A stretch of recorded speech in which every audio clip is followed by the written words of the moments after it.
Well, ladies and gentlemen, welcome to a very special edition of Rimshots with Sean, brought to you by Barstools and Bandtalk. This man needs no introduction, and we're here to maybe clear some things up. Mr. Mick Brown, how are Hi, you, sir? Sean. How are you? I'm super. I'm super. So, look, what is the line? The word of your demise is greatly exaggerated. I mean, here you are, loving life. Well, I'm here today through my friend Bobby Sisk, whose home I'm in right now, and I never said it in my own words. Bobby pointed out to me, "Hey, you never talked about your retirement in your own words to the public. Everyone else has talked about it." He goes, "Why don't you just sort of push the reset button on the social media panic? Because there's a lot of strange misinformation that goes on." And recently I got some really creepy things from friends that were like, "Hey, they're saying you have cancer. They're saying you committed suicide." They said, I'm like, "Well, I'm fine." They go, so when he brought this up, I thought, oh, maybe I should do this and maybe check in every 4 years or so. Well, I mean, here's the thing. I mean, somebody decides, and I want to talk to you about the reasons, but I mean, we'll get to that in a second. But when you decide that, hey, it's been a career, it's been a slice, you should just be able to fade off and do what you want. Well, that's what I thought was going to happen. But right? I'm getting more attention now not being in the band than I've ever had in my life. And every time I turn YouTube on or see a podcast like yourself, my name comes up and they're talking about me. I'm like, okay, and no one, no one wants to let me retire. Well, but I mean, look at it this way, Mick. I mean, to have, what's the old line? Say whatever you want, print my name or print a picture and spell my name right. But I mean, people are still interested in you after Listen, I think 4 that's years. wonderful out of flattery, but that's why I'm here doing this with you. This is easy, I'm not, going to change and go, I'm going to come out of retirement and get back with the Dokken guys.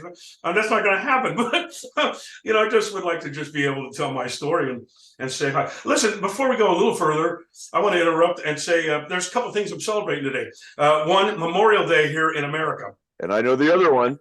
Okay. So hands off to that. And two, you're not going to believe this. It's my mother's birthday today, and she is turning 90. Let me say that again. She is turning 90 today. So, Mom, you probably won't see this podcast, or maybe you will. And I love you, and happy birthday. So I'm going to call her immediately when we're done. Isn't that something? 90 years old. That's amazing. It's amazing. And I'm honored to be able to talk to you on the same day that's her birthday. That's fantastic. So okay, so here's the thing. You've been out of the game for you. It was funny because I said to you when you called me the other night, the phone rings, it comes up on my phone, Mick Brown, and it's like, oh my God, here we go. 35 years. He's finally calling me about all those licks that I stole and I owe him money now. We had a good laugh about that. But I mean, for me, and I don't want to sound like too much of a fan, but you were one of those guys that was in that music that taught me how to play, if you will. Do you get that a lot when you're talking? If you got anything out of it, Sean, that you liked, then I'm more than pleased. Absolutely. I mean, those first 4 albums that were, they were in my upbringing key. Yeah, listen, those. I'm assuming you're probably late 50s. How old are you? Or middle 50s? 53. Oh, okay. So that's the age line there that people know of Dokken or don't, and it was very influential, my brother is the drummer in Tesla. Steve Brown is his name, and he's 14 years younger, and when he said, listen, when I was in high school, you guys got really popular. He goes, so I was popular by association. I was like, okay, Steve. Anyway.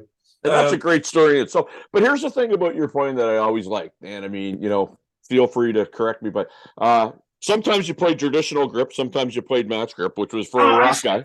You know what? I'm telling you, I started Dokken with traditional grip. Yeah. And I don't know what I kept watching videos and stuff. I go, I don't like the way that looks. And so one time we went to Japan, and I just from the Japan shows forward, I threw the traditional grip out and just went to the match grip. And I go, oh, I can do this without that. Because I was taught traditional grip on my 8th birthday. 8th birthday, can you imagine? I went to take my first drum lesson from a guy named Mickey Hart.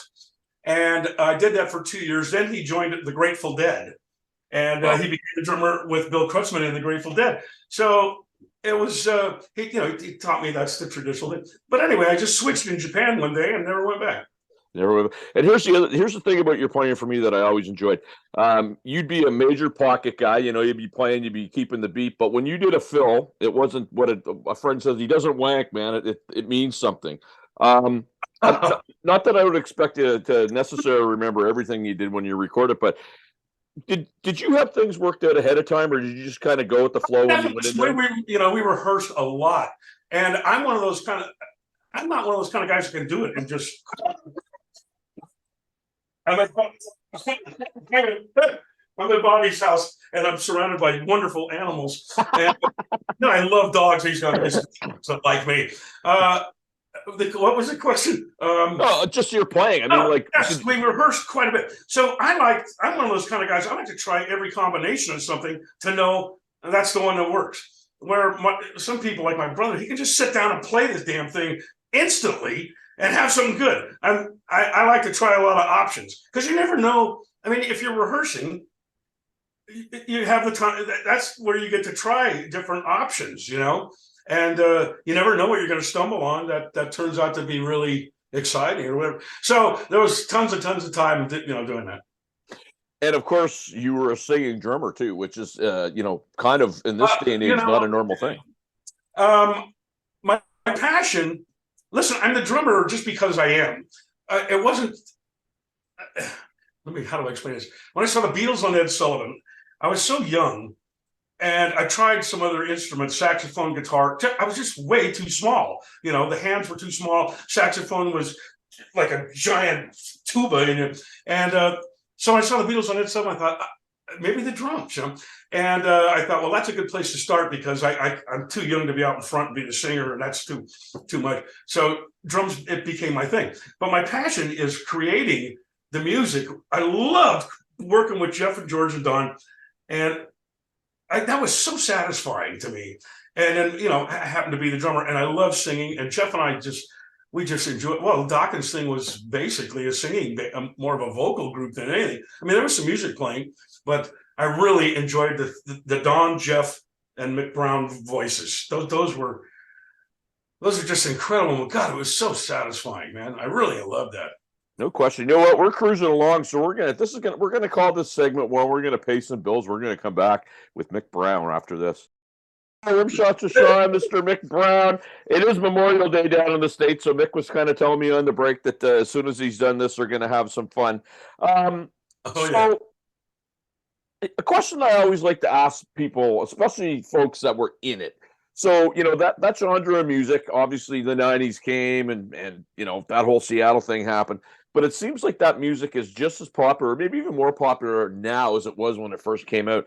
What do you attribute that to? Listen, I wonder that myself because, okay, this is going to sound weird, but I'm not a fan of the 80s scene. I'm not a Rat fan. I'm not a Poison fan. A Motley Crue, one record I really like. I'm not a Def Leppard fan. I mean, those sounds, they were there, but maybe I'm just so worn out on them because they got played so much. But I'm surprised that people still hang on to that, But I mean, what's your alternative? Where are you going to go? I mean, what's new? Do you go to? I don't know where. I'm not paying attention anymore these days. I mean, my favorite music is all the British invasion from the 1960s. 1960s. Yeah, I said it. Sure, but I think too the other thing is a lot of the kids now, their parents are my age, and they grew up with that music being pounded into their heads, and so they know it. They're familiar with it, right? Yeah, but like I said, like you just said, it pounded it in your head. It was impossible it still is impossible because guys like you keep it alive. And that's wonderful. Listen, music is to enjoy. Find what you like, go there. A lot of people are like, oh, the music sucks. I go, no, it doesn't. You're just listening to stuff you don't like. Go get the shit you want, I mean, everything recorded is out there. And that's what I really like. I love late nights when I get on YouTube and type in Herman's Hermits or Dave Clark 5 and watch documentaries. Oh, I love old rock and roll documentaries. They're fantastic.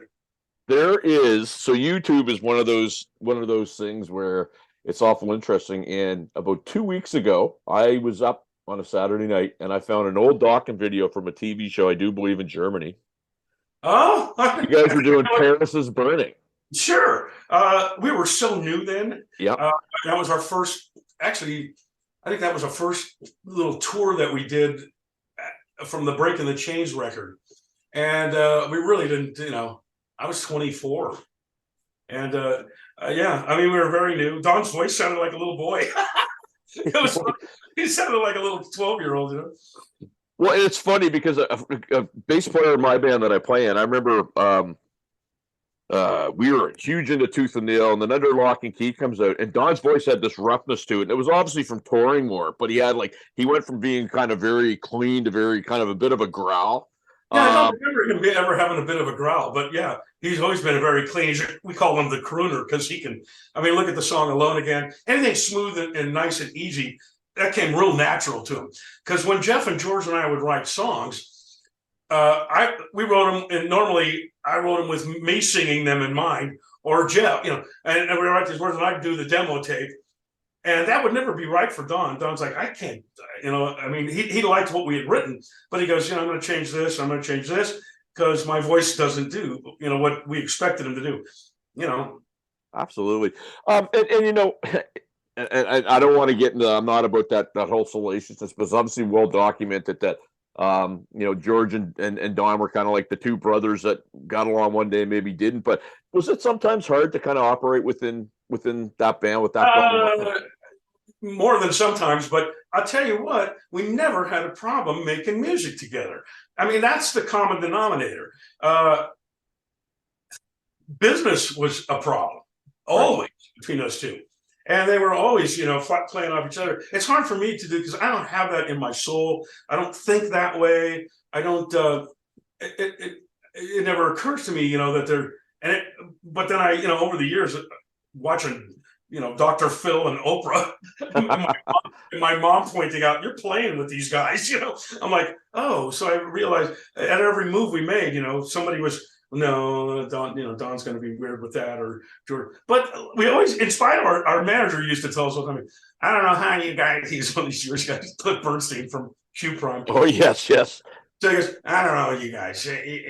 You guys don't get along in spite of yourselves. You just keep getting popular. So, and there was Jeff and I. We're always on the outside, just like, really, is this difficult? Let's just keep moving. But it was always good.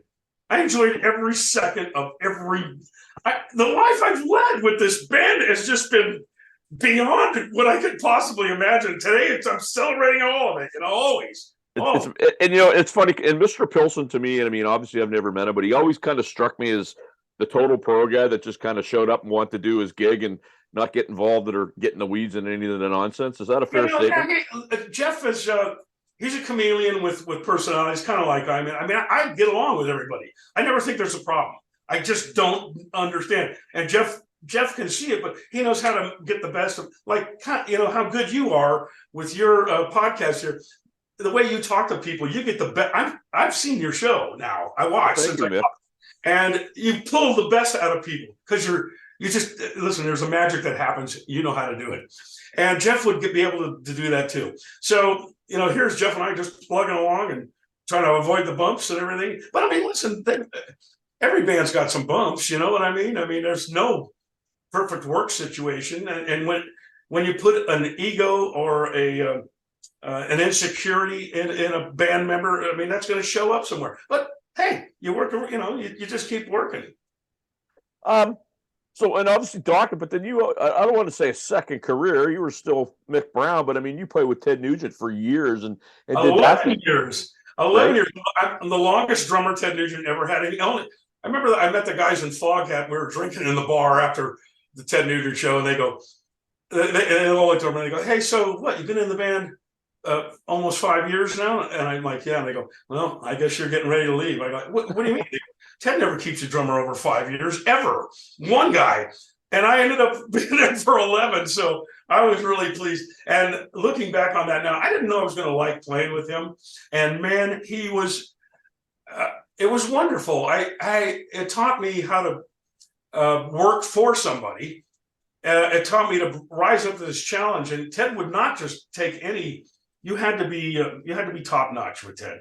He demanded every ounce of your 100% to come out and give it to him. And I learned about that. And Derek St. Holmes, same thing. And to be part of Ted's history, I'm very privileged and honored.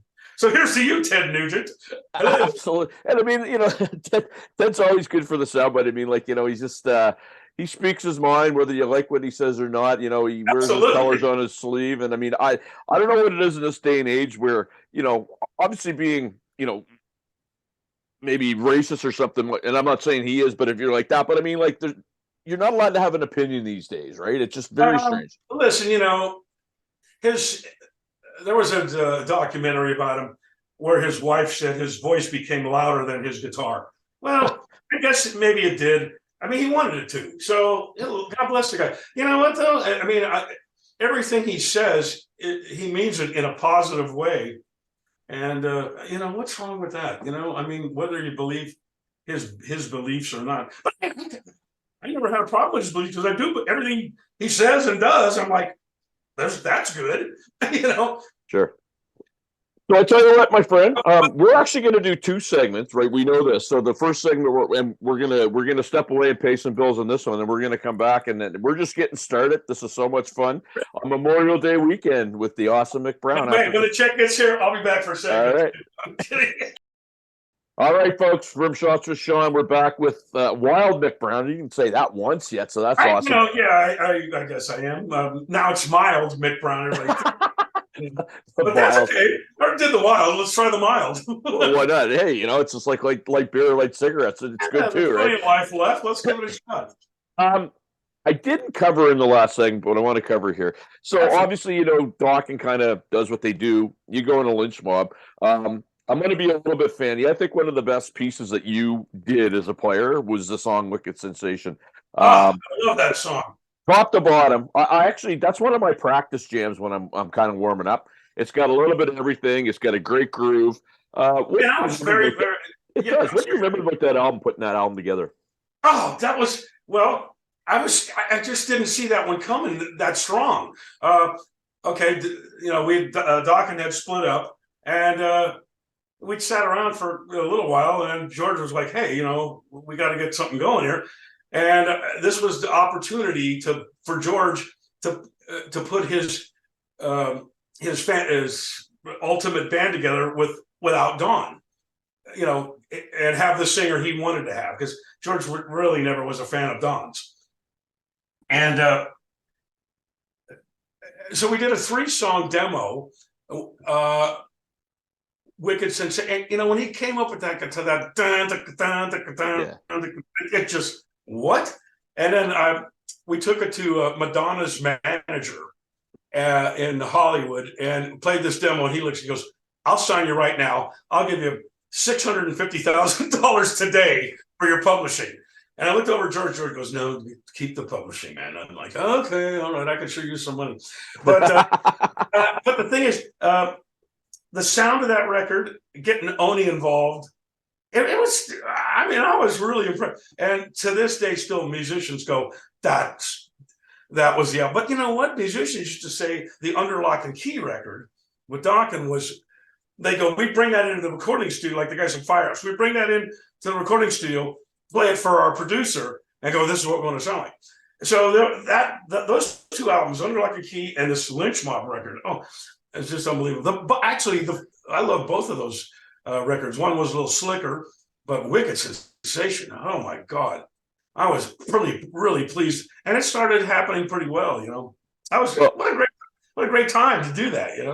And I mean that whole album is great. And I'll tell you, I'll tell you straight up, my absolute favorite Dokken album is Tooth and Nail. Because it's the first one that I heard. Tooth and Nail too. Yeah, I'm very pleased with that. That was a wicked record for. I'm proud of that. Yeah.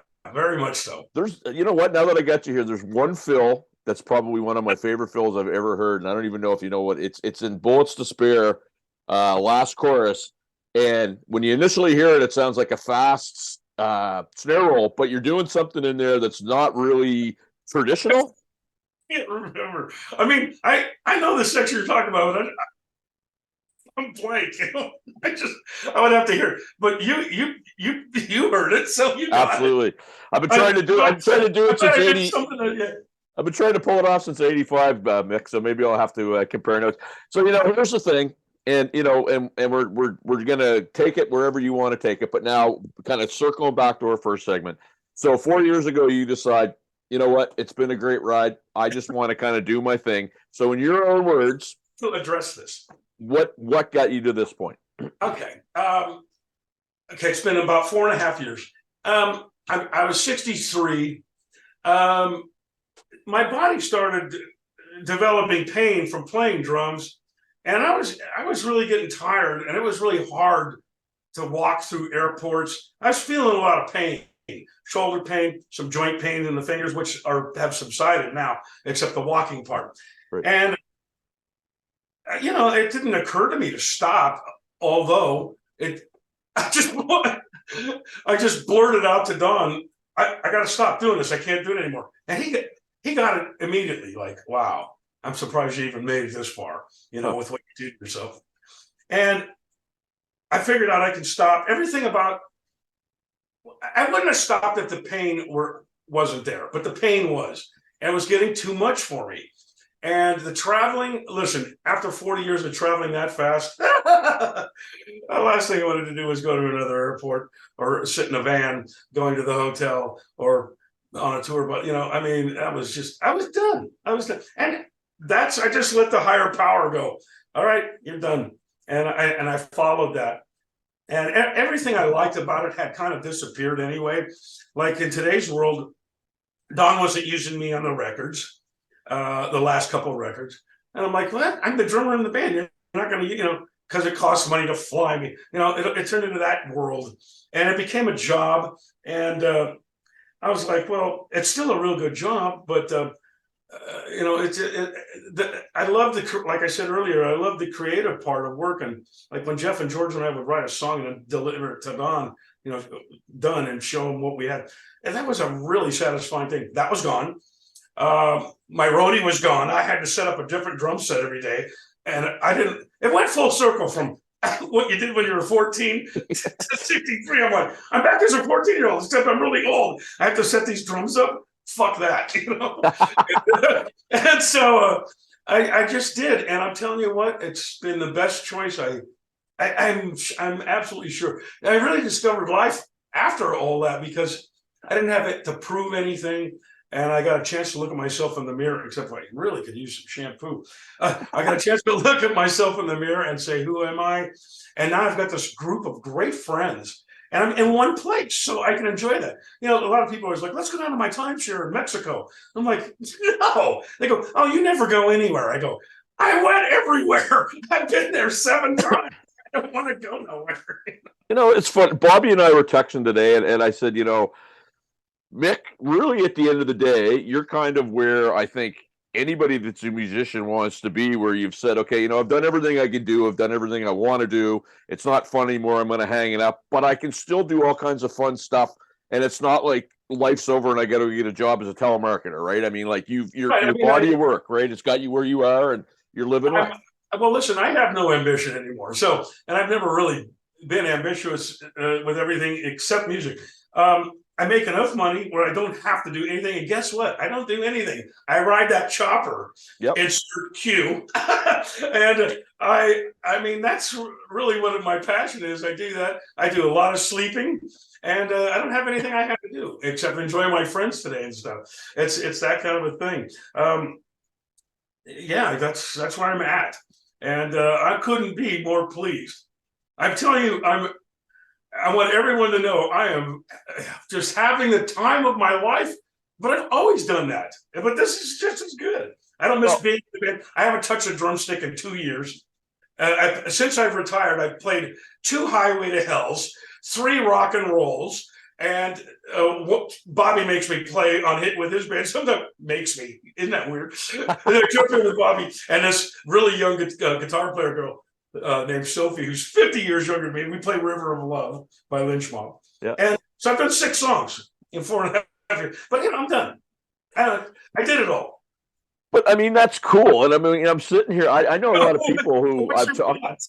Well, I know a lot of people that I've talked to that they're done and it's maybe not on their terms and they're bitter or you're not bitter at all. Like I'm getting this dude that's jovial who, he's like, I got out before I got bitter, yeah. And the funny thing is when I sort of announced the inner circle world of friends, they go, "Oh man, you're going to piss a lot of people off." I go, "What do you mean? Because I quit?" They go, "No, because all these other musicians are going to start taking your cue. Like Mick Brown got out, maybe I'll get out. Like look at Troy Laketta." What? somebody called me. They go, "He heard you quit," and then he started thinking. The gears started turning in his head, and I'm not going to take credit for it, but I think I tripped up a lot of guys. What's good, man? Hey, if guys can get, wow, maybe it's time to look at Ted Nugent's doing his final tour this year. He's going to call it Adios Mofos. That's the tour. But, I think it's great. I mean, the question I would have, as a guy who kind of, admired you from afar and listened to you and, everything looks glamorous, right? You're flying on the planes and you're staying in the nice hotels, but people don't understand the grind and how regimented your day is. Did you ever, you do an album and then you knew you were going on a tour? Did you get that feeling in the pit of your stomach where, man, I don't want to do this for 6 months? Like, no. When I was working, I was always ready to, let's go. Couldn't, I always approached it with the positive thing. It was never never a negative. Hi, Speedy, and always approached it with the best attitude that I could, and that's a positive, because it was a positive thing. Being, hey, I'm in a rock band. I'm this old playing in a rock. Wow, thank you, God. I mean, it was just amazing. So I always put as much as I could into it, and that paid off in happiness. So, do you miss it? Do you ever miss it at any point? Oh, absolutely not. Okay. Actually, if I do miss, I don't miss it. But all I have to do is pick up the phone and talk to my brother, and he goes, because he's living in my shoes, 14 years younger, right. And he goes, Mick, the whole world speaks very kindly of you. You have a good reputation throughout this industry. And I'm like, really? He goes, yeah. And he goes, and I'm glad because I didn't want to sweep up your mess and fall behind you and have to apologize.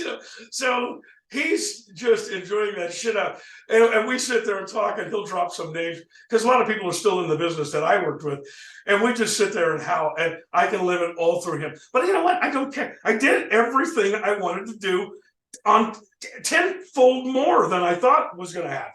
Yeah, I mean, literally. And God, being able to get out and looking back now, I'm so grateful. I mean, I literally cry tears of joy sometimes. It's just, wow, I did that, That was really. And I don't know if you realize this, and, this isn't for, to go, put you on the spot or whatever, but I mean, you really are, I'm going to call you a rock and roll brand, and that you're one of those guys that, like, that my genre of people grew up listening to, that you name you. I mean, and I was joking about you with Bobby today, or even you. Steve is still Mick's brother. He's not Steve Brown sometimes, right? Which is, I mean, that's a testament to, I guess, what people think of you in the business, which I think is great. Well, I was real pleased to hear that. I mean, I always got along, like I said, with everybody, but it's nice to see people talking sincerely. I mean, he gets it from the other end. A good example. I don't know. This doesn't sound conceited. Tesla was touring recently with Leonard Skinner, and the singer from Leonard Skinner, Johnny, right? Johnny Van Zandt, yeah. Yep. Befriended my brother. He goes, God damn, man, you play drums like a motherfucker, man. I was a drummer too. And shit, man, you're one hell of a drummer, Steve. God damn, it's nice to meet you. So he goes, my brother goes, 2 weeks later, he goes, we're in the dressing room, and Johnny comes bolting in. He goes, God damn, Steve, your brother's Bob McBrown. You never told me that. I'm a huge Dokken fan. Shit, you're a brother. And when he told me that, I was like, oh God. He goes, he was so excited, Mick, that I just got to listen. To me, it just cracks me up. I mean, you never expected it. I'm a huge Dokken fan. Shit, man, Bob McBrown's your brother. But I mean, think about it for a second, right? I mean, that story's, it could be Mick Brown, what a friggin' jerk, whatever. And it's just like, no, it's Mick the good, and I've heard that from a lot of people that I've talked to over the years, and I always like to say this too. It's cool when you meet somebody that you grew up listening to, and they're a great person. They're not an idiot. So kudos to you, my friend, because from the second we first talked, I got the fact you're good people. Well, that's what I got from you, my friend. Bobby spoke so highly of my friend Bobby Sisk. He spoke so highly of you, and this is his brainchild. And as soon as I talked to you, as soon as I saw your web, what do they call it? It's a podcast? Yeah, you got her, sir. And as soon as I heard your voice and you and I talked, I was totally good. I go, oh, a professional. I mean, a guy you're the right one. I'm serious. You're the only guy in 4.5 years since I retired is getting this. That doesn't fall on deaf ears because we started this kind of as a COVID hit. I still play. Couldn't do anything. I figured out 5 weeks I'll be back playing again. But my thing was always just have me sitting around talking to somebody like we're in a bar. No preconceived bullcrap. No pretentiousness. It's just we're sitting around like we're buds. Never going to put anybody on the spot, and so it's resonated. And I appreciate the kind words. I really do. Wonderful, Sean. You have a total positive energy about you, and that's why I'm glad. I'm surrounded by wonderful people now that I have not in 40 years traveling that fast. You just have acquaintances and people you drink with, and now I have friends, and I'm living in one place. Gee, I better be good to these people because they're going to see me a lot, So you can't mess up, man. You know what I'm saying? Well, and I mean, I'm happy for you because like I say, I know a lot of people that would get out of the business and have regrets. You don't have any. You got a lot of good buds, which is great. You're doing what you want to do. Everything I've ever done wrong in life, but I'm telling you, I just enjoyed the whole trip. I mean, wow! It was everything I dreamed that it was going to be on 10 beyond that. And I want to tell you a funny story before this is all over. Please. Sorry. Is this time to jump in and do that? So what we're going to do is we're going to stop this segment. Why don't we do it in the next segment? Save for the next segment. Here's what we're going to do, Mick. We're going to end this. I'm going to go and put her up to the server. You can go and get another drink. And I'm gonna shoot Bobby a text when we're back for segment 2 with Wild Mick. All right, I'll be right back. All right, bro.